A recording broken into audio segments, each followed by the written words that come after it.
ಒಂದು ಆಡಿಯೋ ಇದೆ. ಆ ಆಡಿಯೋದಲ್ಲಿ ಈ ಕಿವಿನಲ್ಲಿ ಕೇಳಕ್ಕಾಗದೇ ಇರುವಂತಹ ಪದ ಬಳಕೆ ಎಲ್ಲ ಆಗಿದೆ ಅಂತ ಹೇಳಿ ಅದರಲ್ಲಿ ನಿಮಗೆ ಗೊತ್ತಾಗುವಂತಹ ವಿಚಾರಗಳೇ ಬೇರೆ. ಬಿಡಿ, ಅದನ್ನ ಆನ್ ಏರ್ನಲ್ಲಿ ಪ್ಲೇ ಮಾಡೋಕ್ಕಾಗಲ್ಲ. ಆ ಮಹಿಳೆನೇ ಬೇರೆ, ಆ ಸಂತ್ರಸ್ತ ಇದಾರಲ್ಲ ಅವರೇ ಬೇರೆ. ಇಷ್ಟೊತ್ತು ನಮ್ಮ ಜೊತೆ ಫೋನಲ್ಲಿ ಮತ್ತೊಬ್ರು ಮಾತನಾಡಿದ್ರು, ಇವರೇ ಬೇರೆ. ಮತ್ತೊಬ್ರು ಇವರು. ಇನ್ನೆರಡು ಕಂಪ್ಲೇಂಟ್ ಕಾಪಿ ನನ್ನ ಕೈನಲ್ಲಿದ್ದಾವೆ. ಕಂಪ್ಲೇಂಟ್ ಅನ್ನ ಮಾಡಿದವರು ಮಹಿಳಾ ಆಯೋಗಕ್ಕೆ, ಜೊತೆಗೆ ರಾಜ್ಯ ಸರ್ಕಾರದ ಮುಖ್ಯ ಕಾರ್ಯದರ್ಶಿಗಳಿಗೆ. ಇಂತಹ 10 ಮಹಿಳೆಯರು ಮೂಡುಬಿದಿರೆ ಸುತ್ತಮುತ್ತಲಿನ ವ್ಯಾಪ್ತಿಯಲ್ಲಿದ್ದಾರೆ. ಅಂದ್ರೆ ಬೇರೆ ಬೇರೆ ಕೇಸ್ಗಳ ಸಂಬಂಧ ಪೊಲೀಸ್ ಸ್ಟೇಷನ್ಗೆ ಹೋದಂತಹ ಹೆಣ್ಣು ಮಕ್ಕಳನ್ನ ಈ ರೀತಿ ಬಲವಂತವಾಗಿ ಲೈಂಗಿಕ ದೌರ್ಜನ್ಯಕ್ಕೆ ಬಳಕೆ ಮಾಡುವಂತಹ ಪ್ರಯತ್ನ ಈ ವ್ಯಕ್ತಿಯಿಂದ ಆಗಿದೆ ಅನ್ನೋದು ಇವರೆಲ್ಲರೂ ಮಾಡ್ತಾ ಇರುವಂತಹ ಆರೋಪ. ಈ ಬಗ್ಗೆ ಆಗ್ಲೇ ಒಬ್ರು ಫೋನ್ನಲ್ಲೂ ಕೂಡ ನಮ್ಮ ಜೊತೆ ಸಂತ್ರಸ್ತೆ ದೂರವಾಣಿ ಸಂಪರ್ಕದಲ್ಲಿ ನಮ್ಮ ಜೊತೆ ಜಾಯಿನ್ ಆಗಿದ್ರು. ಅವರನ್ನ ಮಾತನಾಡಿಸ್ತೀನಿ. ಅದಕ್ಕೂ ಮೊದಲು ಮ್ಯಾಮ್, ನಿಮ್ಮ ಹತ್ರ ಕೇಳಬೇಕು. ನಿಮ್ಮ ಕಂಪ್ಲೇಂಟ್ ಕಾಪಿನಲ್ಲೂ ಒಂದಿಷ್ಟು ಉಲ್ಲೇಖಗಳಾಗಿದ್ದಾವೆ. ಕೇವಲ ಲೈಂಗಿಕ ದೌರ್ಜನ್ಯ ಮಾತ್ರ ಅಲ್ಲ, ಈ ವ್ಯಕ್ತಿಯ ವಿರುದ್ಧ ಯಾರು ಹೋಗ್ತಾರೋ ಅವರ ಸಾವಿನಲ್ಲೂ, ಕೆಲವರು ಸಾವನ್ನಪ್ಪಿದ್ದಾರೆ, ಅವರ ಸಾವಿನಲ್ಲೂ ಈ ವ್ಯಕ್ತಿಯ ಪಾತ್ರ ಇರೋ ಬಗ್ಗೆ ನಮ್ಗೆ ಸಂಶಯ ಆಗಿದೆ ಅಂತ ಹೇಳಿ ನೀವು ಕೊಟ್ಟಂತಹ ಕಂಪ್ಲೇಂಟ್ ನಲ್ಲಿ ನೀವು ಉಲ್ಲೇಖ ಮಾಡಿದ್ದೀರಿ. ಏನದು, ಏನ್ ಘಟನೆ ವಿವರಿಸಬಹುದಾ ಅಂತ ಹೇಳಿ? ಅದು ಅಂದರೆ ಅದು ಕ್ಲಾರಿಟಿ ಅಂದರೆ ನನಗೆ ಇಲ್ಲ. ನಾನು ಅವರ ಡ್ರೈವರ್ ಹತ್ರ ಮಾತಾಡಿದ್ರೆ ಅವ್ರಿಗೆ ಗೊತ್ತಾಗ್ಬೋದು ಆ ವಿಚಾರ. ಈ ಡ್ರೈವರ್ ಅಂತ ನೀವು ಆಗ್ಲೂ ಉಲ್ಲೇಖ ಮಾಡಿದ್ರೆ ಆತನ ಪಾತ್ರ ಏನು ಈ ಕೇಸ್ನಲ್ಲಿ? ಆತ ಏನು, ಈ ರೋಲ್ ಏನು ಆತನದ್ದು ಅಂತ ಹೇಳಿ? ಅವ್ರದ್ದು ಪಾತ್ರ ಅಂದರೆ ಇವರು ಇನ್ಸ್ಪೆಕ್ಟರ್ ಅವರು ಹುಡುಗಿರ ಹತ್ರ ಹೋದಾಗ ಇವರು ಕಾಯೋದಿಲ್ಲಿ ವಾಚ್ಮ್ಯಾನ್ ಥರ, ಯಾರಾದ್ರೂ ಬಂದರೆ ಹೇಳು, ಅದು ಮಾಡು, ಇದು ಮಾಡು, ಆ ಥರ. ಅವರು 8 ಇಯರ್ಸಿಂದ ಅವ್ರ ಜೊತೆಯಲ್ಲಿದ್ದರು. 8 ವರ್ಷದಿಂದ. ಲಾಸ್ಟಿಗೆ ಅವರಿಗೂ ಕಿರುಕುಳ ಮಾಡೋಕ್ಕೆ ಶುರು ಮಾಡಿದ್ರು. ಹಾಗಾಗಿ ಅವರ ಕೆಲಸನೇ ಬಿಟ್ಬಿಟ್ರು. ಓಕೆ. ಅದರಿಂದಾಗಿ ಅವರ ಮಗನಿಗೆ ಸಹ ಅದರಲ್ಲಿ ಕಿಡ್ನಿ ಹೋಗಿದೆ ಅವರಿಂದ. ಇದರಿಂದ ಯಾವುದೋ ಹೆಂಗೆ ಇವ್ರು ಹೆಂಗೆ ಕಾರಣ? ಇವರು ಟಾರ್ಚರ್ ಕೊಟ್ಟರು, ಸ್ಟೇಷನಿಗೆ ಬಂದರು, ಹೊಡೆದ್ರು. ಸಣ್ಣ ಪುಟ್ಟ ಹುಡುಗ ಅವನು ಅವಾಗ. ಅಂದ್ರೆ ಡ್ರೈವರ್ ಮಗನಿಗೂ ಹಲ್ಲೆ ಮಾಡಿದ್ದಾರೆ. ಹೌದು. ಯಾರ ಜೊತೆಗಿದ್ನೋ, ಇವರ ಕುಕೃತ್ಯಗಳಿಗೆ ಕಾವಲುಗಾರ ಆಗಿದ್ನೋ ಆ ವ್ಯಕ್ತಿಯ ಮಗನಿಗೂ. ಅವರ ವೈಫ್ ಬರ್ದಿರುವಂತಹ ಕಂಪ್ಲೇಂಟ್ ಕಾಪಿ ಕೂಡ ಇದೆ. ಅದರಲ್ಲೂ ಹಲವು ಆ ರೀತಿಯಾದಂತಹ ವಿಚಾರಗಳನ್ನ ಆಕೆ ಕೂಡ ಉಲ್ಲೇಖ ಮಾಡಿದ್ದಾರೆ. ಅದ್ರ ಜೊತೆಗೆ ಕೊಲೆಗಳಲ್ಲಿ ಅಥವಾ ಸಾವಿನಲ್ಲಿ ಸಂಶಯ ಇದೆ ಅಂತ ಹೇಳಿದ್ರೆ ಆ ಕೇಸ್ ಏನು ಅಂತ ಹೇಳಿ? ಆ ಕೇಸ್ ಅದೇ ಅವರು ಅಕ್ಬರ್ ಹತ್ರ ಕೇಳಿದ್ರೆ ಗೊತ್ತಾಗೋದು. ನನಗೆ ಅದ್ರ ಬಗ್ಗೆ ಸ್ಪಷ್ಟ ಇದಿಲ್ಲ. ಅಂದ್ರೆ ಅವ್ರು ನಿಮ್ ಜೊತೆ ಶೇರ್ ಮಾಡ್ಕೊಂಡಿದ್ರು ಅಂತ ಹೇಳ್ತಾ ಇದ್ದಾರೆ. ಓಕೆ. ಆ ಸಂತ್ರಸ್ತೆ ಮತ್ತೊಬ್ರು ದೂರವಾಣಿ ಸಂಪರ್ಕದಲ್ಲಿರೋರು. ಮೇಡಮ್, ನನ್ನ ಧ್ವನಿ ಕೇಳಿಸ್ತಾ ಇದೆಯಲ್ಲ?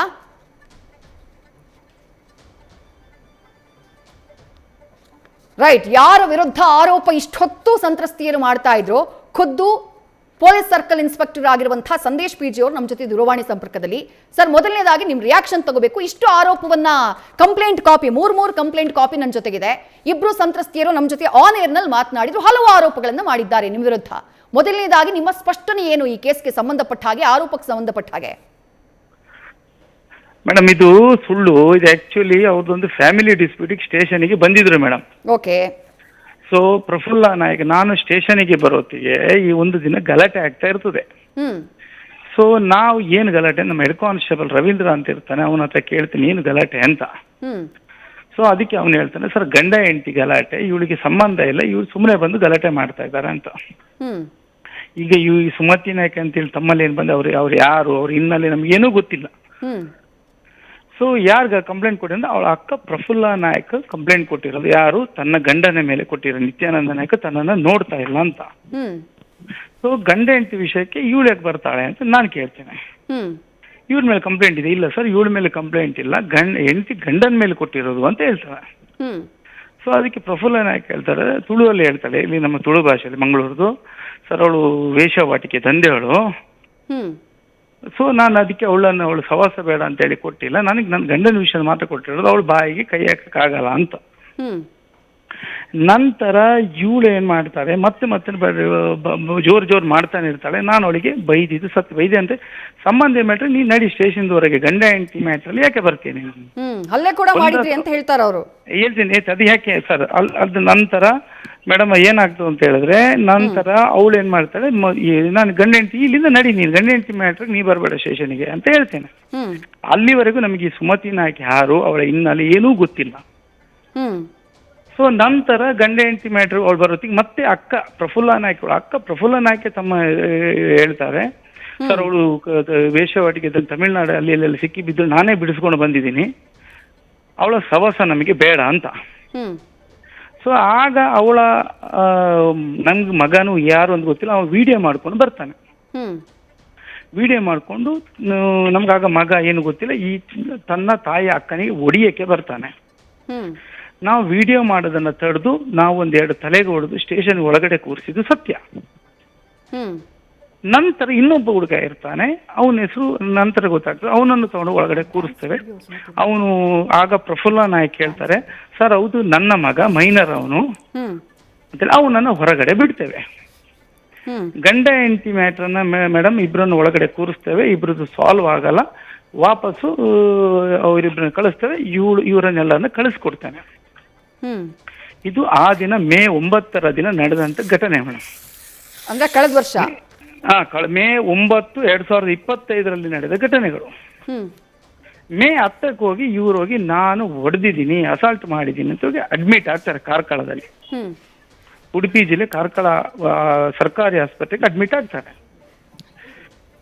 ಸೊ ಅಡ್ಮಿಟ್ ಆದಾಗ ನಾವು ಇವ್ರು ಯಾರು ಸುಮತಿ ನಾಯಕ್ ಹಿನ್ನೆಲೆ ಏನು ಅಂತೇಳಿ ಮತ್ತೆ ತಿಳ್ಕೊಂಡಾಗ, ಸೊ ಇವ್ 3 ಹತ್ತ ಇಲ್ಲೇ ಕಾರ್ಕಳ ಗ್ರಾಮಾಂತರದವರು, ಇಲ್ಲಿಯ ವ್ಯಾಪ್ತಿಯವರು ಇವರು. ಸೊ ಇವಳು ಇದೇ ಅಭ್ಯಾಸ ಅಲ್ಲಿಯ ಚರ್ಚ್ ಮೇಲೆ ಒಂದು ಕಂಪ್ಲೇಂಟ್ ಕೊಟ್ಟಿದ್ದಾಳೆ, ಮಸೀದಿ ಮೇಲೆ ಕೊಟ್ಟಿದ್ದಾಳೆ, ಸೊ ಸ್ವಂತ ಗಂಡನ ಮೇಲೇನೆ ಕೊಟ್ಟಿದ್ದು. ಈಗ ಒಂದೊಂದು ಅವಳ ಹಿನ್ನೆಲೆಗಳು ಒಂದೊಂದು ಬರ್ತಾ ಹೋಗ್ತದೆ. ಸ್ವಂತ ಅವರು ಈಗ ನೀವು ತಾವು ಅವಕಾಶ ಕೊಟ್ರೆ ಅವರ ಮನೆಯವರೇ ಅವರ ಮನೆಯವರು ಎಲ್ಲರೂ ಬರಕ್ಕೆ ರೆಡಿ ಇದ್ದಾರೆ, ಅವ್ರು ಸ್ವಂತ ಅವರ ಮನೆಯವರೆಲ್ಲರೂ. ಸೊ ಇವಳದು ಈ ಕೇಸ್ ಕೊಟ್ಟಿರೋದು ಹಿನ್ನೆಲೆಗಳೆಲ್ಲ ಒಂದೊಂದು ಗೊತ್ತಾಗ್ತದೆ. ಆದರೆ ನಾವು ಅವರಿಗೆ ಯಾವ ರೀತಿ ತೊಂದರೆ ಕೊಡಲಿಲ್ಲ ಮೇಡಮ್. ಒಂದೇ ಸತಿ ನಾನಿರೋತ್ತಿಗೆ ಸ್ಟೇಷನ್ಗೆ ಬಂದಿರುವಂಥದ್ದು. ಅವತ್ತೇ ಒಂದು ದಿನ ನಾನು ಹೊರಗೆ ಹೋಗು ಅಂತ ಹೇಳಿ ಸತ್ಯ, ಗಂಡ ಹೆಂಡತಿ ಕೇಸಲ್ಲಿ ಬರಬೇಡ ಅಂತೇಳಿ. ಓಕೆ ಸರ್, ಸಂದೇಶ್ ಸರ್, ಈಗ ನೀವು ಯಾವ ಕೇಸ್ನ ಬಗ್ಗೆ ಉಲ್ಲೇಖ ಮಾಡ್ತಿದ್ದೀರೋ ಆ ಮಹಿಳೆ ನಮ್ಮ ಜೊತೆ ದೂರವಾಣಿ ಸಂಪರ್ಕದಲ್ಲಿದ್ದಾರೆ. ದಯವಿಟ್ಟು ತಾಳ್ಮೆಯಿಂದ ಇರಬೇಕು, ನೀವು ಸಂಪರ್ಕದಲ್ಲಿ ಇರಬೇಕು ಅಂತ ರಿಕ್ವೆಸ್ಟ್ ಮಾಡ್ಕೋತೀನಿ. ಮ್ಯಾಮ್ ಅವ್ರು ಹೇಳಿದ್ದನ್ನ ಕೇಳಿಸ್ಕೊಂಡ್ರಾ? ಓಕೆ, ಬಹುಶಃ ಸಂಪರ್ಕ ಕಡಿತ ಆಗಿದೆ, ಅವ್ರನ್ನ ಮತ್ತೆ ಸಂಪರ್ಕಕ್ಕೆ ತೆಗೆದುಕೊಳ್ಳುವಂತಹ ಪ್ರಯತ್ನ ಮಾಡ್ತೇನೆ. ಈಗ ಸಂದೇಶ್ ಸರ್, ನೀವು ಹೇಳ್ತಾ ಇದ್ರಿ ಈ ಪರ್ಟಿಕ್ಯುಲರ್ ಕೇಸ್ ಬಗ್ಗೆ ನೀವು ಕ್ಲಾರಿಟಿಯನ್ನ ಕೊಡುವಂತಹ ಪ್ರಯತ್ನವನ್ನ ಮಾಡಿದ್ರಿ. ನಾನು ಆಗ್ಲೇ ಹೇಳಿದೆ, ನನ್ನ ಜೊತೆ 3 ಕಂಪ್ಲೇಂಟ್ ಕಾಪಿಗಳಿದ್ದಾವೆ ಸರ್. ಜೊತೆಗೆ ಓರ್ವ ಸಂತ್ರಸ್ತ ಮಹಿಳೆ ನಮ್ಮ ಸ್ಟುಡಿಯೋದಲ್ಲಿ ಕೂತಿದ್ದಾರೆ. ಎಲ್ಲರೂ ಆರೋಪ ಮಾಡ್ತಾ ಇರೋದು ನಿಮ್ ಬಗ್ಗೆನೆ. ಈಗ ಯಾರೋ ಒಬ್ರು ನೀವು ಹೇಳ್ದಂಗೆ ಆರೋಪ ಮಾಡಿದ್ರು ಅಂದ್ರೆ ಓಕೆ, ಒಬ್ರು ಆರೋಪ ಮಾಡಿದ್ರು, ಅವ್ರು ನಿಮ್ಮ ಮೇಲೆ ಸುಳ್ಳು ಆರೋಪ ಮಾಡಿದ್ದಾರೆ ಅಂತ ಒಪ್ಕೊಳ್ಳೋಣ. ಈಗ 3-4 ಕಂಪ್ಲೇಂಟ್ ಕಾಪಿಗಳು ನಾನು ಹಿಡ್ಕೊಂಡಿದ್ದೀನಿ ನನ್ನ ಕೈನಲ್ಲಿ. ಆ 3-4 ಕಂಪ್ಲೇಂಟ್ ಕಾಪಿಗಳಲ್ಲಿ ನಿಮ್ ಜೊತೆ ಡ್ರೈವರ್ ಆಗಿದ್ದಂತಹ ಅಕ್ಬರ್, ಆತನ ಪತ್ನಿ, ಆಕೆ ಕೊಟ್ಟಿರುವಂತಹ ಕಂಪ್ಲೇಂಟ್ ನಲ್ಲೂ ನಿಮ್ಮ ವಿರುದ್ಧ ಬೇರೆ ಬೇರೆ ರೀತಿಯಾದಂತಹ ಆರೋಪಗಳಿವೆ. ಯಾಕೆ ನಿಮ್ಮ ಮೇಲೆ ಕಂಪ್ಲೇಂಟ್ ಮಾಡಬೇಕು, ಯಾಕೆ ನಿಮ್ಮ ಮೇಲೆ ಆರೋಪ ಮಾಡಬೇಕು ಅಂತ ಹೇಳಿ ಸಂದೇಶ್ ಸರ್. ಮೇಡಮ್, ಈಗ ಈ ಸುಮತಿ ನಾಯಕ್ ಅದರ ನಂತರ ನೋಡಿ ಠಾಣೆಯಲ್ಲಿ 2 ಕಡೆಯವರು ಬರ್ತಾರೆ ಮೇಡಮ್. ಎಲ್ಲರೂ ನಾವು ಇದ್ ಮಾಡಕ್ಕಾಗಲ್ಲ. ಯಾರು ನಮ್ಮ ವಿರುದ್ಧ ಬರ್ತಾರೆ ಕಂಪ್ಲೇಂಟ್, 2 ಕಡೆಯವ್ರನ್ನು ಸಂತೋಷ ಪಡಿಸಕ್ಕಾಗಲ್ಲ. ಇವಳು ಎಲ್ಲರನ್ನೂ ಕಾಂಟ್ಯಾಕ್ಟ್ ಮಾಡ್ತಾ ಇದ್ದಾಳೆ, ನಮ್ಗೆಲ್ಲರಿಗೂ ಮಾಹಿತಿ ಕೊಡ್ತಾ ಇದ್ದಾರೆ. ಸರ್ ಇಂಥವ್ರು ಫೋನ್ ಮಾಡಿದ್ರು ಅಂತೇಳಿ ಫೋನ್ ಮಾಡಿ ಇವಳೇ ಕರೆಸ್ಕೊಳ್ತಾ ಇದ್ದಾರೆ. ಬೇಕಂತಾನೆ ಕಂಪ್ಲೇಂಟ್ ಕೊಡಿ ಅಂತ. ಇದು ಹೋದ ವರ್ಷ ಘಟನೆ ನಡೆದು ಮೇ 9, 2025. ಮತ್ತೆ ಅವಳು ಠಾಣೆಗೆ ಬಂದಿದ್ದು ನಾನು ಇರುವಾಗ ಒಂದೇ ಸತಿ, ಅದು 1 ಗಂಟೆ ಅವಷ್ಟು ಇದು ಮೇಡಮ್. ಅದ್ರ ನಂತರ ನಂತರ ನಮ್ಮ ಮೇಲಾಧಿಕಾರಿಗಳು ಎಲ್ಲ ತನಿಖೆ ಮಾಡಿದ್ದಾರೆ ಮೇಡಮ್. ಅಲ್ಲ, ಅವ್ರು ಹೇಳ್ತಾರೆ ಸರ್, ಈಗ ಸಂತ್ರಸ್ತಿಯರು ನನ್ನ ಹತ್ರ ಹೇಳ್ತಾ ಇರೋದು ಏನು ಅಂದ್ರೆ, ನಾವು ಕಂಪ್ಲೇಂಟ್ ಕೊಟ್ಟಿದೀವಿ, ನಿಮ್ಮನ್ನ ತನಿಖೆ ಮಾಡಿದ್ದಾರೆ ಸರ್. ಈಗ ದೂರ್ ಕೊಟ್ಟವ್ರು, ನಿಮ್ ಪ್ರೊಸೀಜರ್ ಏನ್ ಹೇಳಿ? ದೂರ್ ಕೊಟ್ಟವ್ರು ಯಾರಿದ್ದಾರೆ ಅವ್ರಿಗೆ ನೋಟಿಸ್ ಕೊಡ್ಬೇಕು, ಅವ್ರ ಕೈನಲ್ಲಿ ಏನ್ ಸಾಕ್ಷಿಗಳಿದ್ದಾವೆ, ಏನ್ ಎವಿಡೆನ್ಸ್ ಇದ್ದಾವೆ, ಯಾಕೆ ಆರೋಪ ಮಾಡ್ತಿದ್ದಾರೆ ಅದನ್ನ ತಿಳ್ಕೊಳ್ಬೇಕು. ಬಟ್ ಸಂತ್ರಸ್ತಿಯರು ದೂರು ಕೊಟ್ಟಂತಹ ನಂತರದಲ್ಲಿ ಅವರನ್ನ ಕರೆದೇ ಇಲ್ಲ, ಅವ್ರಿಗೆ ಕೇಳೇ ಇಲ್ಲ, ಅವ್ರಿಗೆ ಹಿಂಬರಹ ಕೊಟ್ಟಿದಾರಂತೆ. ನಾವು ವಿಚಾರಣೆ ಮಾಡಿ ವಿಲೇವಾರಿ ಮಾಡಿದೀವಿ ಅಂತ ಹೇಳ್ತಾರಂತೆ. ಇದು ಯಾವ ರೀತಿಯಾದಂತಹ ತನಿಖೆ ಅಂತ ಹೇಳಿ ಮೇಡಮ್? ಮಾಧ್ಯಮದಲ್ಲಿ ಇದ್ದಾಗ ಮಾಡಕ್ಕೆ ಪ್ರೊಸೀಜರ್ಸ್ ಇರ್ತದೆ. ನಮ್ಮ ಮೇಲಾಧಿಕಾರಿಗಳು ಪ್ರೊಸೀಜರ್ ಪ್ರಕಾರನೇ ಮಾಡಿದ್ದಾರೆ. ಅಲ್ಲ, ಪ್ರೊಸೀಜರ್ ಪ್ರಕಾರನೇ ದೂರದಾರರನ್ನ ಮಾತನಾಡಿಸ್ಬೇಕಲ್ಲ ಸರ್. ನಮಗೂ ಗೊತ್ತಿದೆ ಪ್ರೊಸೀಜರ್, ಎಷ್ಟೋ ಕೇಸಸ್ಗಳನ್ನ ನಾವು ಕೂಡ ನೋಡಿದೀವಿ. ನಾನು ಆ ಪ್ರೊಸೀಜರ್ ಪ್ರಕಾರನೇ ಕೇಳ್ತಾ ಇದ್ದೀನಿ. ಇವ್ರಿಗೆ ಏನು ಈ ಸುಮತಿನ ನಮ್ಮ ತೇಜಾವಧೆ ಮಾಡಬೇಕು ಮತ್ತೆ ಕಂಟಿನ್ಯೂ. ಈಗ ನಿಮ್ಗೆ ಅವರ ಮನೆಯವರಿಗಾಗ್ಬೋದು, ಅವರ ಪಕ್ಕದ, ಈಗ ನೀವು ಕಾಬೆಟ್ಟು ಕಾರ್ಕಳದಲ್ಲಿ ಕೇಳಿದ್ರೆ ಅವ್ರು ಎಷ್ಟು ಅಕ್ಕಪಕ್ಕ ಕಂಪ್ಲೇಂಟ್ ಮಾಡಿದ್ದಾರೆ. ಎಲ್ಲರೂ ನೀವು ಕೇಳ್ಬೋದು, ಬೇಕಾದ್ರೆ ವಿಚಾರಣೆ ಮಾಡ್ಬೋದು.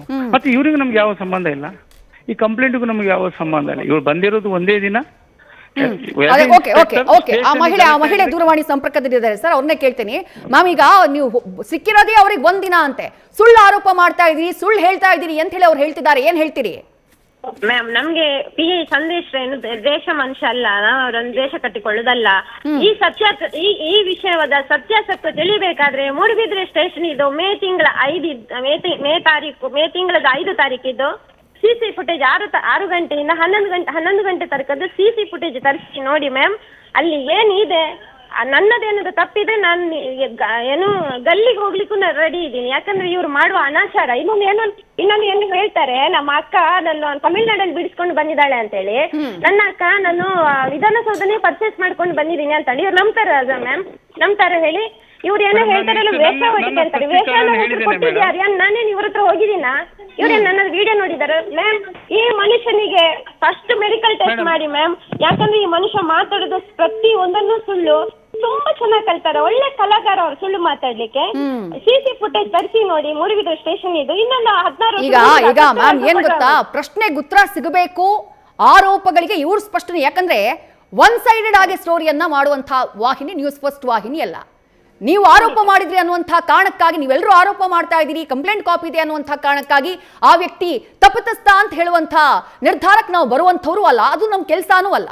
ಜನರಿಗೆ ಏನ್ ಸುದ್ದಿ ಇದೆಯೋ ಅದು ಗೊತ್ತಾಗಬೇಕು, ಏನಾಗಿದೆಯೋ ಅದನ್ನು ಗೊತ್ತಾಗಬೇಕು, ಅದನ್ನು ಮುಂದಿಡುವಂತಹ ಕೆಲಸ ನಾವು ಮಾಡ್ತಾ ಇದ್ವಿ. ಹಾಗೆ ಹೇಳಿದಂತಹ ಕಾರಣಕ್ಕೆ ನೀವು ಆರೋಪ ಮಾಡಿದ್ರಿ ಅನ್ನುವಂತಹ ಕಾರಣಕ್ಕಾಗಿನೇ ಸಂದೇಶ್ ಅವರ ಸಂಪರ್ಕ ಮಾಡಿದ್ದು, ಅವ್ರಿಗೊಂದು ಅವಕಾಶ ಕೊಟ್ಟಿದ್ದು. ಏನಾಯ್ತು, ಅವ್ರ ವರ್ಷನ್ ಏನು ಅನ್ನೋದನ್ನ ಕೇಳಬೇಕು ಅನ್ನುವಂತಹ ಕಾರಣಕ್ಕಾಗಿ. ಆದ್ರೆ ಅವ್ರು ಏನು ಮಾಡಿದ್ರು, ನೀವು ಹೇಳ್ತಾ ಇದ್ರೆ, ನೀವು ಮಾತನಾಡ್ತಾ ಇದ್ರೆ, ಅವ್ರೀಗ ಕರೆಯನ್ನ ಕಟ್ ಮಾಡಿಬಿಟ್ಟಿದ್ದಾರೆ. ಮಧ್ಯಭಾಗದಲ್ಲೇ ಕರೆಯನ್ನ ತಮ್ಮ ಒಂದು ವರ್ಷನ್ ಹೇಳಿ ಅವರ ಬಳಿ ಕೇಳೋದಕ್ಕೆ ನನ್ನ ಹತ್ರ 3-4 ಕೇಸ್ಗಳಿದ್ದಾವೆ.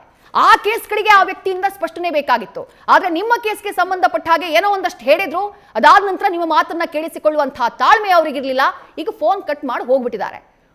ಸತ್ಯನೇ ಹೇಳ್ತಿದ್ದಾರೆ ಅವರು, ಅಥವಾ ಆ ವ್ಯಕ್ತಿ ತಪ್ಪೇ ಮಾಡಿಲ್ಲ, ಆ ವ್ಯಕ್ತಿ ಸತ್ಯಸಂಧರಾಗಿದ್ದಾರೆ, ಸರ್ಕಾರಿ ಕೆಲಸಕ್ಕೆ ನ್ಯಾಯದಿಂದ ನಿಷ್ಠೆಯಿಂದ ಇದ್ದಾರೆ ಅಂತಂದ್ರೆ ಉತ್ತರ ಕೊಡೋದಕ್ಕೇನು ಭಯ? ಒಬ್ಬ ಪೊಲೀಸ್ ಸರ್ಕಲ್ ಇನ್ಸ್ಪೆಕ್ಟರ್, ಅಂಥದ್ದೊಂದು ಹುದ್ದೆಯಲ್ಲಿರುವಂತಹ ವ್ಯಕ್ತಿ, ಆತನಿಗೇನು ಭಯ ಅನ್ನೋದನ್ನ ಈಗ ನಾವು ಪ್ರಶ್ನೆ ಮಾಡಬೇಕು. ಸಂತ್ರಸ್ತಿಯರು ಆರೋಪ ಮಾಡ್ತಾ ಇರುವಂತಹ ಟೈಮ್ನಲ್ಲಿ ಫೋನ್ ಯಾಕೆ ಕಟ್ ಮಾಡಬೇಕಾಗಿತ್ತು ಅನ್ನೋದೇ ನನ್ನ ಮೂಲಭೂತವಾದಂತಹ ಪ್ರಶ್ನೆ. ನನ್ನ ಟೀಮಿಗೆ ಹೇಳ್ತೀನಿ, ಮತ್ತೆ ಟ್ರೈ ಮಾಡಿ ಆ ವ್ಯಕ್ತಿಯನ್ನ ಕನೆಕ್ಟ್ ಮಾಡೋದಕ್ಕೆ. ಯಾಕಂದ್ರೆ ನಾವು ಒನ್ ಸೈಡೆಡ್ ಆಗಿ ಹೊಡೆದ್ವಿ ಅನ್ನೋದಾಗಬಾರ್ದಲ್ವಾ? ಖಂಡಿತ ನಾವು ಈ ಕೇಸಿಗೆ ಹೇಳಿ ಮ್ಯಾಮ್. ನಾವು ಈ ವಿಷಯಕ್ಕೋಸ್ಕರ ನಾವು ಹೋಗಿದ್ದು ಪ್ಲೇಸ್ ಇಲ್ಲ ಮ್ಯಾಮ್. 16 ವರ್ಷದ ಹುಡುಗನ್ಗೆ ಹೊಡೆದಿದ್ದ ವಿಷಯ ಏನಂತ ಹೇಳಿ ನಾವು ACPಗೂ ದೂರು ಕೊಟ್ವಿ, ಕಮಿಷನರ್ಗೂ ಹೋದ್ವಿ. ಕೂಲಂಕುಷವಾಗಿ ನೋಡ್ಬೋದಿತ್ತಲ್ಲ, CC ಫುಟೇಜ್ ಚೆಕ್ ಮಾಡ್ಬೋದಿತ್ತಲ್ಲ. ನಮ್ಗೆ ಮಾಹಿತಿ ಹಕ್ಕಿ ನಡೆಯಲು CC ಫುಟೇಜ್ ಹಾಕಿದೆ. 7 ಮಂತ್ಸ್ ನಂತರ ಮ್ಯೂಟ್ ಮಾಡಿ ಕೊಟ್ಟಿದ್ದಾರೆ. ನಾನೇನು ನಮ್ಮ ಅಕ್ಕನ ವಿಷಯದಲ್ಲಿ, ಅಕ್ಕನ ಗಂಡನ ವಿಷಯದಲ್ಲಿ ನಾನು ಮಿಡ್ಲಾಗಿ ಹೋಗ್ತೀನಿ ಅಂತ ಹೇಳ್ತಾರಲ್ಲ, ಅಕ್ಕನ ಗಂಡ ಮತ್ತು ಅವ್ರು 70 ವರ್ಷದ ಮನುಷ್ಯ ಮತ್ತು ಇವರು 16 ವರ್ಷದ ಹುಡುಗ, ನನ್ನ ತಾಯಿ ನನ್ನ ಹೆಂಡತಿಯಿಂದ ಕಿರುಕುಳ ಆಗ್ತಿದೆ ಅಂತ ಹೇಳಿ ವಾಪಸ್ ಮನೆಗೆ ಬಂದಿದ್ದಾರೆ. ಹಾಗೆ ಸಂಪರ್ಕದಲ್ಲಿ ಮತ್ತೆ ಸಂದೇಶ್ ಅವರು ಸಂಪರ್ಕದಲ್ಲಿದ್ದಾರೆ. ಸರ್, ನೀವು ಸುಮತಿ ಅವರ ಕೇಸ್ಗೆ ಸಂಬಂಧಪಟ್ಟ ಹಾಗೆ ನಿಮ್ಮ ಕ್ಲಾರಿಟಿ ಏನು ಅದನ್ನ ಕೊಡುವಂತಹ ಪ್ರಯತ್ನವನ್ನ ಮಾಡಿದ್ರಿ. ಕರೆ ಕಟ್ ಮಾಡಬೇಡಿ ಸರ್, ಅದು ಬೇರೆನೇ ಸಂದೇಶವನ್ನ ಕೊಡುತ್ತೆ. ಯಾಕಂದ್ರೆ ಇಬ್ರು ಆರೋಪ ಮಾಡ್ತಾ ಇರುವಂತಹ ಸಂದರ್ಭದಲ್ಲಿ ನೀವು ಸತ್ಯಸಂಧರಾಗಿದ್ರೆ ನೀವು ಕರೆ ಕಟ್ ಮಾಡಬಾರ್ದು, ನೀವು ಅದಕ್ಕೆ ಆನ್ಸರ್ ಮಾಡಬೇಕು ಅಂತ ಹೇಳಿ ಜನ ನಿರೀಕ್ಷೆ ಮಾಡ್ತಾರೆ. ಹಾಗಾಗಿ ನಾನು ಕರೆ ಕಟ್ ಮಾಡಬೇಡಿ ಅಂತ ಹೇಳಿದೆ. ಬಟ್ ನಿಮ್ ಪ್ರಶ್ನೆಯನ್ನ ಕೇಳೋದಕ್ಕೆ ಇನ್ನೊಂದು ವಿಚಾರ ಇದೆ. ನಿಮ್ಮ ಚಾಲಕರಾಗಿದ್ದವರಂತೆ ಅಕ್ಬರ್ ಅಂತ ಹೇಳಿ ಅವರ ಪತ್ನಿ ಕೊಟ್ಟಂತಹ ಕಂಪ್ಲೇಂಟು, ಅದು ಪೊಲೀಸ್ ಮಹಾನಿರ್ದೇಶಕರಿಗೆ ಕೊಟ್ಟಿರುವಂತಹ ಕಂಪ್ಲೇಂಟು. ಆ ಕಂಪ್ಲೇಂಟ್ ನಲ್ಲಿ ಉಲ್ಲೇಖ ಆಗಿರುವಂತಹ ಒಂದೆರಡು ವಿಚಾರಗಳನ್ನ ಮೆನ್ಷನ್ ಮಾಡ್ತೀನಿ ಸರ್, ಆ ನಂತರ ಅದ್ರ ಬಗ್ಗೆ ನೀವು ಕ್ಲಾರಿಟಿಯನ್ನ ಕೊಡಿ. ಅದ್ರಲ್ಲಿ ಹೇಳ್ತಾರೆ, ನನ್ನ ಗಂಡ ಅಕ್ಬರ್ 2015ರಿಂದ ಸಂದೇಶ್ PG ಅವರ ಕಾರಿನ ಪರ್ಸನಲ್ ಡ್ರೈವರ್ ಆಗಿ ಕೆಲಸವನ್ನ ನಿರ್ವಹಿಸ್ತಾ ಇದ್ರು. ಆತ ಬೆಳ್ತಂಗಡಿಯಲ್ಲಿ ಸರ್ಕಲ್ ಆಗಿದ್ದು ನನ್ನ ಗಂಡನನ್ನ ಇಸ್ಪೀಟ್ ಆಡೋಕೆ ಇಸ್ಪೀಟ್ ಅಡ್ಡೆಗಳಿಗೆ ಕಳುಹಿಸ್ತಾ ಇದ್ದು. ಅಲ್ಲಿ ಹಣ ಜಮಾ ಆದ ನಂತರ ನನ್ನ ಗಂಡ ಸಂದೇಶ್ PGಗೆ ಮಾಹಿತಿ ನೀಡ್ತಾ ಇದ್ದು. ಆತ ಇತರ ಪೊಲೀಸರೊಂದಿಗೆ ದಾಳಿ ಮಾಡಿ ಎಲ್ಲರನ್ನ ಬಂಧಿಸಿ ಅವರಿಂದ ಹಣವನ್ನ ವಸೂಲಿ ಮಾಡಿ ಆ ನಂತರ ಪೊಲೀಸರು ತಮ್ಮ ಜೊತೆ ಹಣವನ್ನ ಹಂಚಿಕೊಳ್ತಾ ಇದ್ರು. ಇದು ಪಾಯಿಂಟ್ ನಂಬರ್ 1.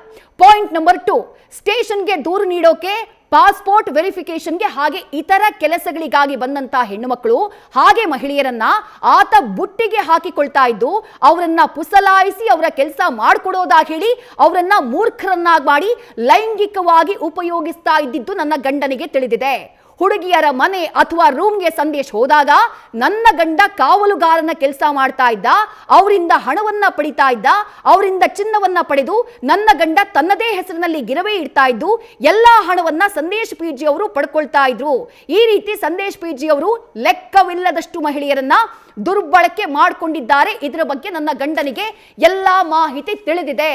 ಇದು ನಿಮ್ಮದೇ ಡ್ರೈವರ್ ಆಗಿದ್ದಂಥ ಅಕ್ಬರ್ ಪತ್ನಿ ಕೊಟ್ಟಿರುವಂತಹ ಕಂಪ್ಲೇಂಟ್ ಸರ್. ಇದಕ್ಕೇನು ಹೇಳ್ತೀರಿ ಸಂದೇಶ್ ಸರ್? ಮತ್ತೆ ಕರೆಯನ್ನ ಕಟ್ ಮಾಡಿದ್ದಾರೆ. ಅವರನ್ನ ಸಂಪರ್ಕ ಮಾಡುವಂತಹ ಪ್ರಯತ್ನವನ್ನ ನಮ್ಮ ಟೀಮ್ ಮತ್ತೆ ಮಾಡಬೇಕು. ಯಾಕಂದ್ರೆ ಉತ್ತರ ಕೊಡೋಕೆ ಅಂತ ಹೇಳಿ ಬಂದಾಗ ಪ್ರತಿ ವಿಚಾರವನ್ನ ಮುಂದೆ ಇಡಬೇಕಲ್ಲ. ತಮಗೇನು ಹೇಳಬೇಕು ಓವರಲ್ ಆಗಿ ಹೇಳಿ ಹೋಗ್ತೀನಿ ಅಂದ್ರೆ ಹಂಗಾಗೋದಿಲ್ಲ. ಯಾಕಂದ್ರೆ ಕಂಪ್ಲೇಂಟು ಪ್ರತಿಯೊಬ್ಬರದ್ದು ಬೇರೆ ಬೇರೆನೇ ಇದೆ. ಈ ಮಹಿಳೆ ನಮ್ಮ ಸ್ಟುಡಿಯೋದಲ್ಲಿ ಕೂತಿದ್ದಾರೆ, ಅವ್ರು ಮಾಡ್ತಾ ಇರುವಂಥ ಆರೋಪನೇ ಬೇರೆ. ಅಂದ್ರೆ ಆರೋಪದ ಲೈನ್ ಒಂದೇ, ಹೆಣ್ಣು ಮಕ್ಕಳನ್ನ ಲೈಂಗಿಕವಾಗಿ ದುರ್ಬಳಕೆ ಮಾಡ್ಕೊಳ್ಳೋಕೆ ಅವ್ರು ಮುಂದಾಗಿದ್ರು ಅಂತ ಹೇಳಿ. ಮತ್ತೊಬ್ಬ ಮಹಿಳೆ ಫೋನ್ ಸಂಪರ್ಕದಲ್ಲಿದ್ದಾರೆ, ಆಕೆ ಮಾಡ್ತಾ ಇರುವಂತಹ ಆರೋಪಗಳೇ ಬೇರೆ. ಮತ್ತೊಬ್ಬ ಮಹಿಳೆ ಅಂದ್ರೆ ಇವರ ಡ್ರೈವರ್ನ ಪತ್ನಿ, ಆಕೆ ಕೊಟ್ಟಿರುವಂತಹ ಕಂಪ್ಲೇಂಟ್ ನಲ್ಲಿ ನಾನು ಓದಿದ್ ಬರೇ 2-3 ಪಾಯಿಂಟ್ ಮಾತ್ರ, ಇನ್ನೂ ಹಲವು ವಿಚಾರಗಳಿದ್ದಾವೆ. ಯಾವ ಮಹಿಳೆಗೆ ಇವರು ಲೈಂಗಿಕ ದೌರ್ಜನ್ಯವನ್ನ ಮಾಡ್ತಾ ಇದ್ರು ಅಥವಾ ಸಂಪರ್ಕದಲ್ಲಿದ್ರು, ಆ ಮಹಿಳೆ ಇವ್ರ ಫೋನ್ನಲ್ಲಿ ಯಾವುದು ಆ್ಯಪ್ ಅನ್ನ ಇನ್ಸ್ಟಾಲ್ ಮಾಡಿ ಇವ್ರು ಯಾರ್ಯಾರ ಜೊತೆ ಸಂಪರ್ಕದಲ್ಲಿದ್ದಾರೆ, ಇವ್ರು ಯಾರ್ಯಾರಿಗೆ ಹಣ ಕಳಿಸ್ತಾರೆ ಅದೆಲ್ಲವನ್ನ ಡೇಟಾನ ಕಲೆಕ್ಟ್ ಮಾಡಿ ಇಟ್ಕೊಂಡಿದ್ದಾರಂತೆ. ಅಂದ್ರೆ ಸಾಕ್ಷಿಗಳನ್ನ ಇಟ್ಕೊಂಡಿದ್ದಾರೆ ಅಂತ ಹೇಳಿ ಈ ದೂರಿನಲ್ಲಿದೆ. ಅದು ನಾನು ಹೇಳ್ತಾ ಇರೋದಲ್ಲ, ಈ ಕಂಪ್ಲೇಂಟ್ ಕಾಪಿನಲ್ಲಿದೆ. ಮತ್ತೊಂದು ಕಂಪ್ಲೇಂಟ್ ಕಾಪಿ, ಬೆಳ್ತಂಗಡಿ ಮೂಲದ ಓರ್ವ ಮಹಿಳೆ, ಆಕೆ ಅಳದಂಗಡಿಯವರು, ಆಕೆ ಕಂಪ್ಲೇಂಟ್ ಮಾಡಿದ್ದಾರೆ. ಆಕೆಯದ್ದು ಕೂಡ ಇವರಿಬ್ರು ಆರೋಪ ಮಾಡ್ತಿದ್ದಾರಲ್ಲ, ಈ ಮಹಿಳೆ ಹಾಗೆಯೇ ಮತ್ತೊಬ್ರು ಫೋನ್ನಲ್ಲಿ ಆರೋಪ ಮಾಡ್ತಿದ್ರಲ್ಲ, ಅವರು ಮಾಡ್ತಾ ಇರುವ ರೀತಿಯದ್ದೇ ಆರೋಪ. ಇವರು ಯಾವುದೋ ಕೇಸ್ ಸಂಬಂಧ ಹೋದವರು, ಅವರಿಗೂ ಕೂಡ ಅದೇ ರೀತಿಯಾದಂಥ ಅನ್ಯಾಯ ಆಗಿದೆ. ಅವರು ಕೊಟ್ಟಂತಹ ಕಂಪ್ಲೇಂಟ್ ರಾಜ್ಯ ಸರ್ಕಾರದ ಮುಖ್ಯ ಕಾರ್ಯದರ್ಶಿಯಾಗಿರುವಂತಹ ಶಾಲಿನಿ ರಜನೀಶ್ ಅವರಿಗೆ ಕೊಟ್ಟಿರುವಂತಹ ಕಂಪ್ಲೇಂಟ್, ಅದರಲ್ಲೂ ಕಲರ್ ವಿವರಿಸಿದ್ದಾರೆ. ಸಂದೇಶ್ ಬಿಜಿ ಅವರಿಗೆ ಅವ್ರು ಹೇಳ್ತಾ ಇದ್ರು, ಮ್ಯಾಮ್ ನಿಮ್ಮ ಹತ್ರ ಕೇಳ್ಬೇಕು ನಾನು, ಅವ್ರು ಹೇಳ್ತಾ ಇದ್ರು ನನ್ನ ಮೇಲೆ ಸುಳ್ಳು ಆರೋಪ ಮಾಡ್ತಿದ್ದಾರೆ, ಸುಖಾಸುಮ್ಮನೆ ನನ್ನ ಮೇಲೆ ಆರೋಪವನ್ನ ಮಾಡಲಾಗ್ತಾ ಇದೆ, ನಾನೇನೂ ಮಾಡಿಲ್ಲ ಅಂತ ಸ್ಪಷ್ಟನೆಯನ್ನು ಕೊಡುವಂಥ ಪ್ರಯತ್ನವನ್ನ ಮಾಡ್ತಾ ಇದ್ರು. ನಾನು ಅವ್ರಿಗೂ ಕೇಳಿದೆ, ನಿಮ್ಗೂ ಅದನ್ನೇ ಕೇಳ್ತೀನಿ, ಈಗ ಯಾರೋ ಒಬ್ರು ಆರೋಪ ಮಾಡಿದ್ರು, ಇಬ್ರು ಆರೋಪ ಮಾಡಿದ್ರು ಅಂದ್ರೆ ಹಂಗ ಅಂದ್ಕೊಳ್ಬಹುದೇನೋ, ಏನೋ ದ್ವೇಷ ಇತ್ತು, ಏನೋ ಷಡ್ಯಂತ್ರ ಮಾಡಿ ಹಿಂಗೆ ಮಾಡಿದ್ರು ಅಂತ ಹೇಳಿ. ಸಾಲ ಮಹಿಳೆಯರು ಹಿಂಗೆ ಕಂಪ್ಲೇಂಟ್ ಮಾಡ್ತಿದ್ದಾರೆ ಅಂತಂದ್ರೆ ಇದನ್ನ ಯಾವ ರೀತಿ ನೋಡಬೇಕು ಅಂತ ಹೇಳಿ. ಇನ್ನೂ ಮಹಿಳೆಯರಿದ್ದಾರೆ, ಅವರು ಮೀಡಿಯಾದ ಎದುರು ಬರೋಕ್ಕೆ ಭಯ ಪಡ್ತಾ ಇದ್ದಾರೆ. ಯಾಕೆ ಭಯ ಪಡ್ತಿದ್ದಾರೆ? ಅವರಿಗೆ ಅಂದರೆ ಇದೆ, ಟಾರ್ಚರ್ ಮಾಡ್ತಾನೆ ಅವರು, ತುಂಬ ಟಾರ್ಚರ್ ಕೊಡ್ತಾನೆ, ತುಂಬ ಹಿಂಸೆ ಕೊಡ್ತಾನೆ. ನಮ್ಗೆ ಬರೋಕ್ಕೆ ಬೇಡ ಮೀಡಿಯಾದ ಮುಂದೆ, ನಮ್ಗೆ ಭಯ ಆಗುತ್ತೆ. ಅವನ ಮೇನ್ ಪ್ರಾಬ್ಲಮ್ ಅಂತ ಹೇಳಿದರೆ, ನಾನು ಕೂಡ RT ಆ್ಯಕ್ಟಲ್ಲಿ ತುಂಬ ಸಲ CC ಫುಟೇಜ್ ಕೇಳಿದ್ದೀನಿ. ನಮ್ಮ ಯಜಮಾನ್ರು ಅರೆಸ್ಟ್ ಮಾಡಿದ ದಿನ ಅವರಿಗೆ ತುಂಬ ಹ್ಯಾರೇಸ್ ಮಾಡಿದಾರಂತೆ, ಸಂಕೋಲೆಯಲ್ಲಿ ಕಟ್ಟಿ ಹಾಕಿದ್ದಾರೆ. CCTV ಫುಟೇಜ್ ಕೇಳಿದ್ರಿ, ಅದು ಕೊಡೋಕ್ಕಾಗಲ್ಲ ಅಂತೇಳಿ ವಾಪಸ್ ಲೆಟರ್ ಕೊಟ್ಟಿದ್ದಾರೆ. ಅವರನ್ನು ಸಂಕೋಲೆಯಲ್ಲಿ ಕಟ್ಟಿ ಹಾಕಿದಾರಂತೆ, ಹೊಡೆದಿದ್ದಾರಂತೆ, ಬಡ್ದಿದ್ದಾರಂತೆ, ಬೇಡದ ಭಾಷೆಗಳಲ್ಲಿ ಬೈದಿದ್ದಾರಂತೆ ನನ್ನ ಹಸ್ಬೆಂಡ್ನ. ನನ್ನ ಬಗ್ಗೆ ಬೇಡದೆಲ್ಲ ಅವ್ರ ಹತ್ರ ಹೇಳಿದಾರಂತೆ. ಇವಾಗ ಏನು ಮಾಡ್ಬೇಕು ಹೇಳಿ ನೀವು? ನಿಜಕ್ಕೂ ಶಾಕಿಂಗ್ ಅಂತ ಅನ್ಸುತ್ತೆ. ಫುಟೇಜ್ ಸಿಗೋದೇ ಇಲ್ಲ ನಮಗೆ. ನಾನು ತುಂಬ ಸಲ RT ಹಾಕಿದೆ, ಇವನ್ ಕಮಿಷನರಿಗೆ ಸಹ ಹಾಕಿದೆ, ಏನು ಪ್ರಯೋಜನ ಆಗಿಲ್ಲ. ಓಕೆ, ದೂರವಾಣಿ ಸಂಪರ್ಕದಲ್ಲಿದ್ದಂತಹ ಮಹಿಳೆ, ಅವ್ರನ್ನೂ ಪ್ರಶ್ನೆ ಮಾಡ್ತೀನಿ. ಮಾವ, ಅವರು ಕ್ಲಾರಿಟಿಯನ್ನು ಕೊಟ್ಟಿದ್ದು ನಿಮ್ಮ ಪ್ರಕರಣಕ್ಕೆ ಸಂಬಂಧಪಟ್ಟ ಹಾಗೆ ಮಾತ್ರ, ನಾನು ಅದನ್ನು ಕ್ಲಾರಿಟಿ ಅಂತ ಹೇಳಲ್ಲ. ಅವ್ರ ವರ್ಷನ್ ಏನು ಅಂತದನ್ನು ಅವ್ರು ಹೇಳಿದ್ದಾರೆ, ಸುಳ್ಳು ಆರೋಪ ಮಾಡಿದ್ರಿ ಅಂತ ಅವ್ರು ಹೇಳ್ತಿದ್ದಾರೆ. ಅವರ ಮಾತುಗಳನ್ನು ಕೇಳಿಸ್ಕೊಂಡಂತಹ ನಂತರದಲ್ಲಿ ನಿಮ್ಮ ಪ್ರತಿಕ್ರಿಯೆ ಏನು ಅಂತ ಹೇಳಿ.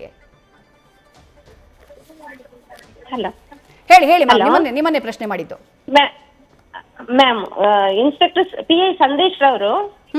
ಹಲೋ, ಹೇಳಿ.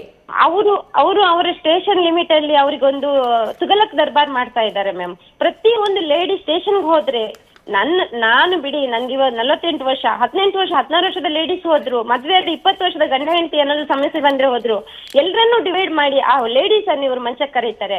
ಎಲ್ಲ ಹುಡುಗಿರಿದ್ದಾರೆ, ನಮ್ಮ ಹತ್ರ ಹೇಳ್ತಾರೆ ಎದುರು ಬರ್ಲಿಕ್ಕೆ ಹೆದರಿಕೆ. ಯಾಕಂದ್ರೆ ಅವ್ರ ಸ್ಟೇಷನ್ ಲಿಮಿಟ್ ಒಂದು, ಇನ್ನೊಂದು ಮಾನ ಮರ್ಯಾದೆ, ಗಂಡನಿಗೆ ಗೊತ್ತಾದ್ರೆ ಎಲ್ಲಿ ನಮ್ಮ ಫ್ಯಾಮಿಲಿ ಲೈಫ್ ಹಾಳಾಗುತ್ತೆ ಅನ್ನೋ ಉದ್ದೇಶ. ಇನ್ನೊಂದು, ನಿಮ್ಮ TV ಎದುರು ಕುತ್ಕೊಂಡಿದ್ದ ಆ ಮ್ಯಾಮ್ ಅವರ ಗಂಡನಿಗೆ ಅಲ್ಲಿ ಸಂಕಲೆಯಲ್ಲಿ ಹಾಕಿ ಸ್ಟೇಷನ್ ಅಲ್ಲಿ ಕುತ್ಕೊಂಡು ಮಾನ ಹರಾಜುವಾಗೆ ಮಾತಾಡಿದ್ದಾರೆ. ಆ ಮೇಡಮ್ಗೂ ನಿಂದಾ ಪದ ಯೂಸ್ ಮಾಡಿದ್ದಾರೆ. ಇವ್ರಿಗೆ CC ಫುಟೇಜ್ ಹಾಕಿದ್ರೆ ಮಾಹಿತಿ ಕಲ್ ಸಿಗಲ್ಲ. ಇವರು ಇಡೀ ಪೊಲೀಸ್ ಸ್ಟೇಷನ್ ಪೊಲೀಸ್ ಸಿಬ್ಬಂದಿಗಳು ಇವರಿಗೆ ಸಪೋರ್ಟ್, ಯಾಕಂದ್ರೆ ಇವ್ರ ಮೇಲಾಧಿಕಾರಿಗಳು. ಇನ್ನೊಂದು, ಇವರಿಗೆ ಮೇನ್ ಸಪೋರ್ಟ್ ACP ಶ್ರೀಕಾಂತ್. ಇನ್ನೊಂದು, ಮ್ಯಾಮ್, ನನ್ನನ್ನು ಗಲ್ಲಿಗೇರಿಸಿ ನಾನೇನಾದ್ರು ತಪ್ಪಿದ್ರೆ ಇದರಲ್ಲಿ, ಸೊ ನಮ್ಗೆ ಮೇ ತಿಂಗಳು 5 ತಾರೀಕು ದಿವಸ 6 ಗಂಟೆಯಿಂದ 11 ಗಂಟೆ ರಾತ್ರಿದು CC ಫುಟೇಜ್ ತರಿಸಿ ನೋಡಿ, ಅದರಲ್ಲಿ ಮಾತಾಡುವ ವರ್ಡ್ಸ್ ನೋಡಿ, ಅದು ಯಾವ ತರ ಇದೆ ಅಂತ ಹೇಳಿ ನೋಡಿ. ಸ್ಟೇಷನ್ ಅಂದ್ಮೇಲೆ CC ಫುಟೇಜ್ ಇದೆ. ಇವ್ರ ಸತ್ಯನ ಸುಳ್ಳ ಅಂತ ಗೊತ್ತಾಗುತ್ತೆ. ಇವ್ರು ಯಾವ ತರ, ಇವ್ರಿಗೆ ಹೆಣ್ಣು ಅನ್ನೋದು ಒಂದು, ಹೆಣ್ಣಿಗೆ ಬೆಲೆ ಇಲ್ಲ. ಇವ್ರ ಮನೆಯಲ್ಲಿ ಹೆಂಡತಿ ಇದ್ದಾಳೆ, ಇವ್ರಿಗೆ ಹೆಣ್ಣು ಮಗಳು ಇದ್ದಾಳೆ, ಇವ್ರಿಗೆ ತಾಯಿ ಇದ್ದಾರೆ, ಇವರಿಗೆ ತಂಗಿ ಇದ್ದಾರೆ. ಆದ್ರೂ ಇವರು ಏನ್ ಹೇಳಿದ್ದಾರೆ ಅಂದ್ರೆ, ಬೆಂಗಳೂರಲ್ಲಿ, ನಾನು ಆ ದಿವಸ ಬೆಂಗಳೂರಲ್ಲಿ ಇದ್ದೆ, ಬೆಂಗಳೂರಲ್ಲಿ ಇದ್ಯಾ ನೀನ್, ಬೆಂಗಳೂರಿನಲ್ಲಿ ಇರುವವರೆಲ್ಲ ಮ್ಯಾಮ್, ಅವ್ರ ಬಾಯಲ್ಲಿ ಬರೋದೇ ಒಂದೇ ಒಂದು ನಿಂದಾ ಪದ ಅಂದ್ರೆ ನನ್ನ ಲೆಕ್ಕದಲ್ಲಿ ಇವ್ರಿಗೇನೋ ಮೆಂಟಲ್ ಸರಿ ಇಲ್ಲ, ಮೆಂಟಲ್ ಅವ್ರು ಮೆಡಿಕಲ್ ಟೆಸ್ಟ್ ಮಾಡಿಸ್ಬೇಕಾಗತ್ತೆ. ನಾನು ಒಂದ್ಸಲ SST ಮೀಟಿಂಗ್ ಅಲ್ಲಿ ಇದನ್ನೇ ಹೇಳಿದೀನಿ, ಮೂಡಿಬಿದ್ರೆ PA ಸಂದೇಶ್ ಅವನನ್ನ ಮೆಡಿಕಲ್ ಟೆಸ್ಟ್ ಮಾಡಿಸಿ ಅಂತೇಳಿ. ಯಾಕಂದ್ರೆ ಇಂಥ ಒಂದು ನನ್ನ ಲೈಫಲ್ಲಿ ನೋಡಿಲ್ಲ. ಅವ್ರೇನು ಹೇಳ್ತಿದ್ದಾರೆ ಮ್ಯಾಮ್, ಕಾರ್ಕಳದಲ್ಲಿ ಕಂಪ್ಲೇಂಟ್ ಇದೆ, ಎಲ್ಲೆಲ್ಲೂ ಕಂಪ್ಲೇಂಟ್ ಇದೆ ಅಂತ ಹೇಳಿ. ಯಾವ ಕಂಪ್ಲೇಂಟ್ ಅಂತ ನಿಮ್ಮ ಹತ್ರ ಅವ್ರು ರಿಪೋರ್ಟ್ ಕೊಡ್ಲಿ ಮ್ಯಾಮ್. ಇನ್ನೊಂದು ಅದೇನೋ ಕೇಸ್ ಇದೆ, ನನ್ನ ಅಕ್ಕ ಬಿಡಿಸ್ಕೊಂಡು ಬಂದ್ಲ ಅಂತೇಳಿ. ನನ್ನ ಅಕ್ಕ ಮೆಂಟಲಿ ಟಾರ್ಚರ್, ಯಾಕಂದ್ರೆ ಅವಳು ಮಾನಸಿಕ ಅಸ್ವಸ್ಥೆ. ನನ್ನ ಅಕ್ಕ ಫಸ್ಟ್ ಮದುವೆ ಆಗಿ ಪ್ರೆಗ್ನೆಂಟ್ ಇರುವಾಗ ಅವಳ ಹಸ್ಬೆಂಡ್ ತೀರಿ ಹೋಗಿದ್ದಾರೆ. ಆ ಮಗನ ನಾನ್ ಸಾಕ್ತಾ ಇದ್ದೀನಿ, MBA ಓದಿಸಿ ಅವ್ನು ಬ್ಯಾಂಗ್ಳೂರ್ಲಿ ಜಾಬ್ ಅಲ್ಲಿ ಇದ್ದಾನೆ. ನನ್ನ ಅಕ್ಕ ಬಿಟ್ಟು ಬಿಟ್ಟಿದ್ದಾಳೆ. ಆಮೇಲೆ ಸೆಕೆಂಡ್ ಲಿವಿಂಗ್ ಟುಗೆದರ್, ನನ್ನ ಅಕ್ಕನ ಮರ್ಯಾದೆ ನಾನು ತೆಗಿಬಾರ್ದು, ನನ್ನ ಅಕ್ಕ ಅವಳು, ನನ್ನ ರಕ್ತ ಸಂಬಂಧ ಅವಳು. ಇವಳು ಸೆಕೆಂಡ್ ಲಿವಿಂಗ್ ಟುಗೆದರ್ ಅಲ್ಲಿ ಮಗು ಆಗಿದೆ. ಆ ಮಗನ 16 ವರ್ಷದ ಓಡಿ ಬಂದು ನನ್ನ ಸರಿ ಇಲ್ಲ ಅಂತ. ನನ್ನ ಅಕ್ಕ ಸರಿ ಇಲ್ಲ ಅಂತ ಹೇಳಿಕ್ಕಾಗತ್ತ ಮ್ಯಾಮ್? ಇವರ ಗಂಡ ಹೆಂಡತಿ ಮಿಡ್ಲಲ್ಲಿ ನಾನು ಇವ್ರ ಮಗುಗೋಸ್ಕರ ಹೋಗಿದ್ದೆ. ಯಾಕಂದ್ರೆ ಅವ್ರ ಗಂಡ ಅನ್ಫಿಟ್ಟು, ಹುಡುಗ 16 ವರ್ಷದ ಸಣ್ಣ ಹುಡುಗ. ಅವನು ಪ್ರೊಟೆಕ್ಟ್ ಆಗಿ ನಾನು ಸ್ಟೇಷನ್ಗೆ ಹೋದಾಗ ಇವರು ಒಂದು ಗಣತವ್ಯತ್ತ ಯೂನಿಫಾರ್ಮ್ ಹಾಕಿದ ಸರ್ಕಲ್ ಇನ್ಸ್ಪೆಕ್ಟರ್. ಇವ್ರು ಏನ್ ಮಾಡ್ಬೇಕಿತ್ತು? ಆಫ್ಟರ್ ಆಲ್ ಇದನ್ನು ಕಾನ್ಸ್ಟೇಬಲ್ ಕ್ಲಿಯರ್ ಮಾಡಿ ಕಳಿಸ್ಬೇಕಾಗಿತ್ತು. ಇವ್ರು ಒಂದ್ ಸೈಡ್ ಮಾತಾಡ್ಕೊಂಡು, ನಮ್ಮ ಅಕ್ಕನ ಸೈಡ್ ಮಾತಾಡ್ಕೊಂಡು, ನೋಡಿ ಮ್ಯಾಮ್ ಆ ಸ್ಟೇಷನ್ದು CC ಫುಟೇಜ್ ನೋಡಿ, ಅಂಗಳದಲ್ಲಿ ಕ್ಯಾಬಿನ್ ಬಿಟ್ಟು ಅಂಗಳದಲ್ಲಿ ಅಕ್ಕನೊಟ್ಟಿಗೆ ನಿಂತ್ಕೊಳ್ತಾರೆ, ಅಕ್ಕನ ಮೇಯನ್ನು ಮುಟ್ತಾರೆ.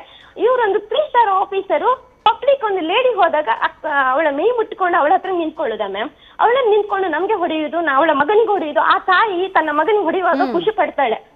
ಆಗಿರೋ ನನ್ನ ತಾಯಿ, ನನ್ನ ಅಕ್ಕ ಕೆಟ್ಟವಳು ಅಂತ ಹೇಳಲ್ಲ, ಅವಳು ಮೆಂಟ್ಲಿ ಏನ್ ಹೇಳ್ತಾರೆ, ಮೆಂಟ್ಲಿ ಸರಿ ಇಲ್ಲ, ಅವಳು ಮೆಂಟಲ್ ಟಾರ್ಚರ್ ಇದ್ದಾಳೆ. ಫಸ್ಟ್ ಪ್ರೆಗ್ನೆಂಟ್ ಇರುವಾಗ್ಲೇ ಅವಳ ಗಂಡ ತೀರುವಾಗ್ಲೇ ಅವಳಿಗೆ ನಾವು ಮೆಡಿಸಿನ್ ಮಾಡಿದ್ವಿ, ಬಾಂಬೆಗೆ ಹೋದ ಅವಳಿಗೆ. ಆಮೇಲೆ ಬಂದವಳು ಲಿವಿಂಗ್ ಟುಗೆದರ್ ಇದ್ದಿದ್ದು. ಇವ್ರಿಗೆ ಗೊತ್ತಾಗ್ಬೇಕಾ ಬೇಡ ಮ್ಯಾಮ್? ಎಲ್ಲ ಪ್ರತಿ ಮೂಡಿಬಿದ್ರೆ ಸ್ಟೇಷನ್ ಲಿಮಿಟ್ ಇದ್ದು ಎಷ್ಟು ಹುಡುಗಿರಿಗೆ ಅನ್ಯಾಯ ಆಗಿದೆ. ಅವರೆಲ್ಲ ಎದುರು ಮ್ಯಾಮ್ ಹಾಗೆ ಸಂಪರ್ಕದಲ್ಲಿರಿ, ನಂಗೊಂದು ಚಿಕ್ಕ ಬ್ರೇಕ್ ನ ಸಮಯ. ಹಾಗೆ ಸಂಪರ್ಕದಲ್ಲಿರಿ, ಮತ್ತಷ್ಟು ವಿಚಾರಗಳನ್ನ ನಿಮ್ ಜೊತೆ ಮಾತನಾಡೋದಿದೆ. ಯಾಕಂದ್ರೆ ಒಂದಷ್ಟು ವಿಡಿಯೋಗಳಿದ್ದಾವೆ, ಆ ವಿಡಿಯೋಗಳಿಗೆ ಸಂಬಂಧಪಟ್ಟ ಹಾಗೆ ಕ್ಲಾರಿಟಿಯನ್ನ ಪಡ್ಕೊಳ್ಬೇಕು. ಕಂಪ್ಲೇಂಟ್ ಕಾಪಿಯಲ್ಲಿ ಮತ್ತಷ್ಟು ಶಾಕಿಂಗ್ ವಿಚಾರಗಳನ್ನ ಮೆನ್ಷನ್ ಮಾಡಲಾಗಿದೆ, ಆ ಬಗ್ಗೆ ಮಾಹಿತಿಯನ್ನ ಪಡ್ಕೊಳ್ಬೇಕು. ನಿಜಕ್ಕೂ ಕೇಳಿ ಬಂದಿರುವಂತಹ ಆರೋಪ ಇದೆಯಲ್ಲ, ಅದು ಆಘಾತಕಾರಿ. ಹೌದಾ ಸರ್, ಹಿಂಗ್ ಯಾಕೆ ಮಾಡಿದ್ರಿ ಅಂತ ಕೇಳಿದ್ರೆ ನಾನು ಅವನಲ್ಲ ಅಂತಂದ್ರು. ಆನಂತರ ಬೇರೆ ಕಂಪ್ಲೇಂಟ್ಗಳ ಬಗ್ಗೆ ಉಲ್ಲೇಖ ಮಾಡಿದ್ರೆ ವ್ಯಕ್ತಿ ಫೋನ್ ಕಟ್ ಮಾಡಿಬಿಟ್ಟಿದ್ದಾರೆ. ಮತ್ತೆ ಅವರನ್ನ ಸಂಪರ್ಕ ಮಾಡುವಂತಹ ಪ್ರಯತ್ನವನ್ನ ಮಾಡ್ತೀವಿ. ನ್ಯೂಸ್ ಫಸ್ಟ್, ನಿರ್ಭೀತಿಯಿಂದ ನಿಮ್ಮ ಪರವಾಗಿ.